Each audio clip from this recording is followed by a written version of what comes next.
Oke, baiklah, kita ketemu lagi di materi arsitektur dan organisasi komputer. Kesempatan kali ini saya akan mencoba menjelaskan tentang struktur data, struktur CPU.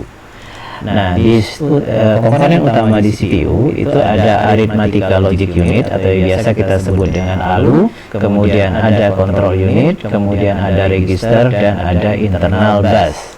Nah, di dalam komponen internal CPU, kalau kita gambarkan seperti ini, jadi di sini ada ALU tadi, ada register, kemudian ada control unit. Nah, di antara ini terhubung dengan namanya sistem bus, di mana sistem bus itu kita kelompokkan tiga, ada control bus, ada data bus, dan ada address bus. Nah, kemudian kalau kita lihat lagi di dalam Arithmetic Logic Units itu ada status flag, ada silver, kemudian ada complementer, kemudian di sini ada arithmetic and boolean logics. Nah, ini terhubung ke namanya internal CPU bus, kemudian terhubung dengan register, dan di sini ada control unit, kemudian di sini ada control untuk jalur datanya.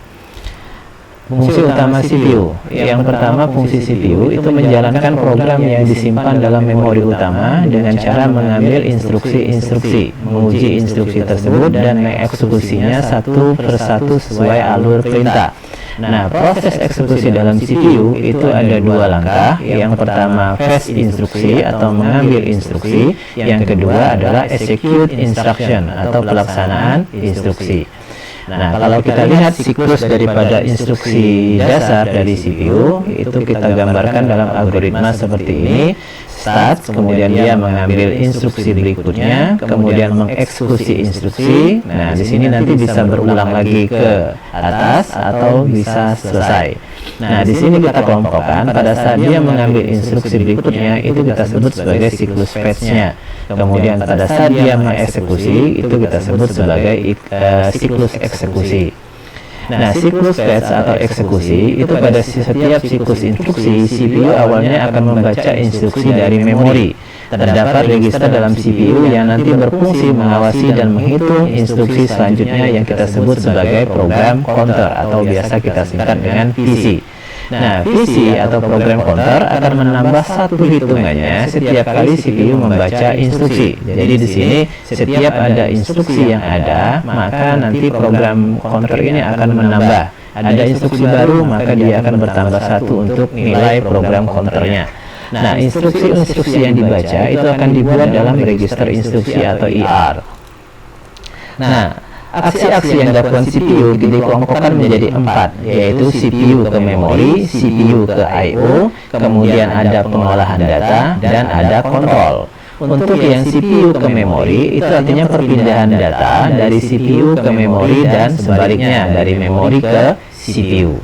Kemudian yang CPU ke I/O, itu perpindahan data dari CPU ke modul I/O atau sebaliknya dari modul I/O ke CPU. Kemudian ada pengolahan data. Di sini CPU membentuk sejumlah operasi aritmatika dan logika terhadap data. Jadi ada operasi-operasi aritmatik dan logika.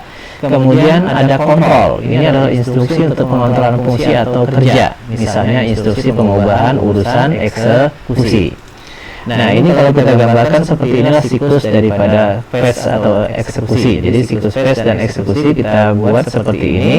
Di sini ada beberapa istilah. Ada yang pertama kita sebut sebagai instruction fetch, kemudian ada operand fetch (OF), kemudian ada operand store, kemudian operand address calculation, kemudian data operation, kemudian instruction operation decoding, dan instruction address calculation. Nah, di sini kalau kita kelompokkan yang atas, ini yang IF, OF, dan OS itu akses CPU ke memori atau ke modul I/O. Sedangkan yang di bagian bawah ini diproses di dalam internal daripada CPU. Jadi proses IC, IOD, OAC, kemudian DO, dan OAC itu masuk dalam CPU internal. Sedangkan instruction fetch, operand fetch, dan operand store itu dilakukan ke arah memori atau ke modul I/O. Nah, penjelasan masing-masing istilah tersebut. Yang pertama, instruction address calculation. Ini mengkalkulasi atau menentukan alamat instruksi berikutnya yang akan dieksekusi. Ya, ini salah ya, ini harusnya address. biasanya melibatkan penambahan bilangan tetap ke alamat instruksi sebelumnya. Misal, bila panjang setiap instruksi adalah 16 bit, padahal memori memiliki panjang 8 bit, maka tambahkan 2 ke alamat sebelumnya. Ya, jadi di sini kita menambahkan menjadi 2 register. Jadi biar nanti dia menjadi 16, karena dia hanya mempunyai batasnya 8 bit saja untuk memori itu. Jadi kalau dia mau 16 berarti kita tambah menjadi 2. Nah, instruction fetch atau IF yaitu membaca atau pengambilan instruksi dari lokasi memorinya ke CPU. Kemudian instruction operation decoding (IOD) itu menganalisa instruksi untuk menentukan jenis operasi yang akan dibentuk atau operan yang akan digunakan. Jadi makanya di sini namanya operation decoding. Kemudian operand address calculation (OAC) itu adalah menentukan alamat operasi operands, dan ini dilakukan oleh yang melibatkan beberapa referensi operan yang ada pada memori. Kemudian operand fetch itu adalah mengambil operan dari memori atau dari modul I/O. Kemudian ada data operations, itu membentuk operasi yang diperintahkan dalam instruksi, dan operand store atau OS yaitu menyimpan hasil eksekusi ke dalam memori. Ya, namanya juga store. Jadi operand store. Jadi dia menyimpan hasilnya ke memori. Nah, kalau kita lihat data flow dari fetch diagramnya, ya kita lihat di sini ada beberapa, ada MBR, memori buffer register, kemudian MAR itu memori address register, IR itu adalah instruction registernya, dan ini adalah program controller. Jadi di sini ada data proses ini yang ke memori, ya, nanti akan melalui beberapa bus control, ada bus address, bus data, bus control. Ya, jadi dari sini misalnya dari bus data dia masuk ke memori address register, kemudian masuk ke instruction registernya. Atau sebaliknya nanti dari control unit bisa langsung ke control bus. Ya, nah misalnya di address bus dia akan mencari alamat di memori, kemudian dapat nanti dari alamat memori dia akan ke data bus, kemudian nanti baru ke control busnya. Nah, ini kalau kita gambarkan seperti inilah, kapan dia masuk ke address bus, kapan dia masuk ke data bus, kapan dia masuk ke control bus. Nah, fungsi interrupt. Fungsi interrupt adalah mekanisme penghentian atau pengalihan pengolahan instruksi dalam CPU kepada rutin instruksi. Nah, tujuan instruksi secara umum untuk manajemen pengeksekusian runtime instruksi agar efektif dan efisien antara CPU dan modul-modul I/O maupun nanti dia ke memori. Nah, data flow interrupt diagram kita lihatkan seperti ini, ya. Jadi hampir sama dengan yang tadi, tapi di sini arahnya semuanya ke memori. Kalau tadi ada yang ke arah dari memori ke data bus, kemudian ada dari control bus ke memori, kemudian ada address bus ke memori. Di sini semuanya mengarah ke memori semua. Jadi control unit dia akan masuk ke control bus, MBR dia masuk ke data bus, ya. Kemudian nanti MAR-nya dia di address bus. Nah, maka di sini terbagi semua dan semuanya menuju ke memori. Nah, macam-macam kelas sinyal interupsi. Yang pertama program, yaitu instruksi yang dibangkitkan dengan beberapa kondisi yang terjadi pada hasil eksekusi program. Contohnya adalah kalau terjadi overflow pada operasi aritmatika, atau terjadi pembagian nol, ya. Jadi kalau pembagian nol kan nilainya nggak terhingga, maka dia akan masuk ke dalam hasil ini. Kemudian operasi ilegal. Kemudian timer, ini adalah instruksi yang dibangkitkan pewaktuan dalam prosesor. Sinyal ini memungkinkan sistem operasi menjalankan fungsi tertentu secara reguler. Kemudian I/O.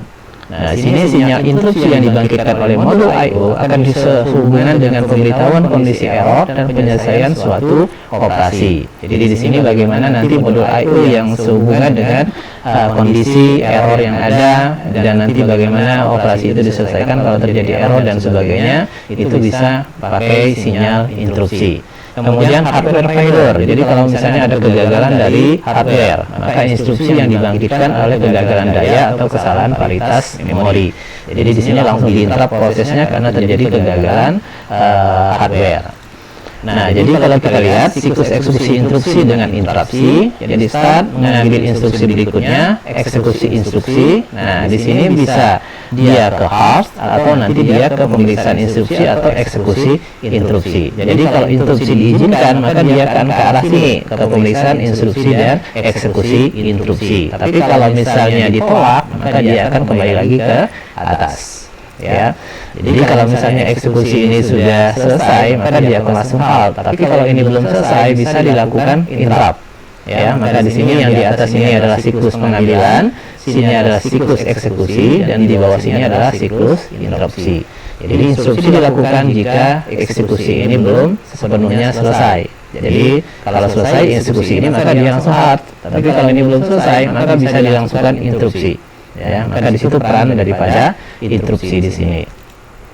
Nah, untuk sistem operasi yang kompleks sangat dimungkinkan adanya interupsi ganda atau biasa kita sebut sebagai multiple interupsi.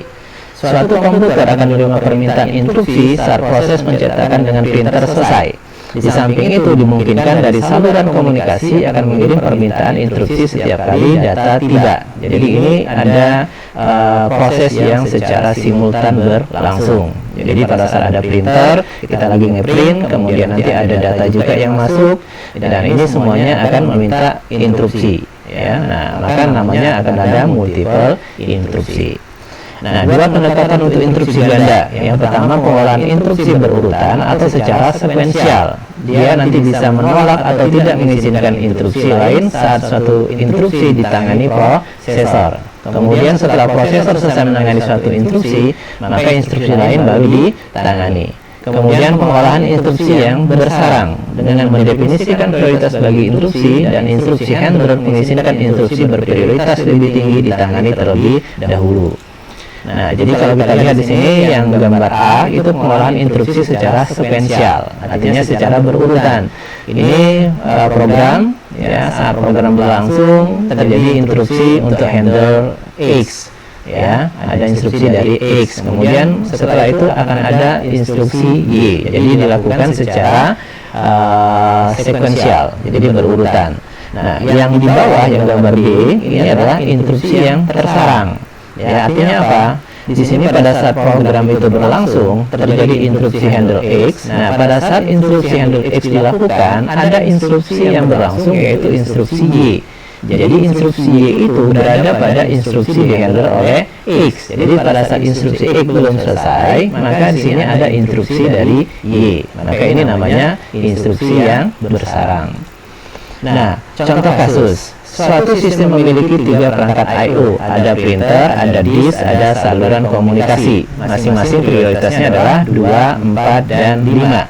Nah, pada awal sistem dia akan melakukan pencetakan dengan printer. Jadi pertama dia lakukan cetak printer.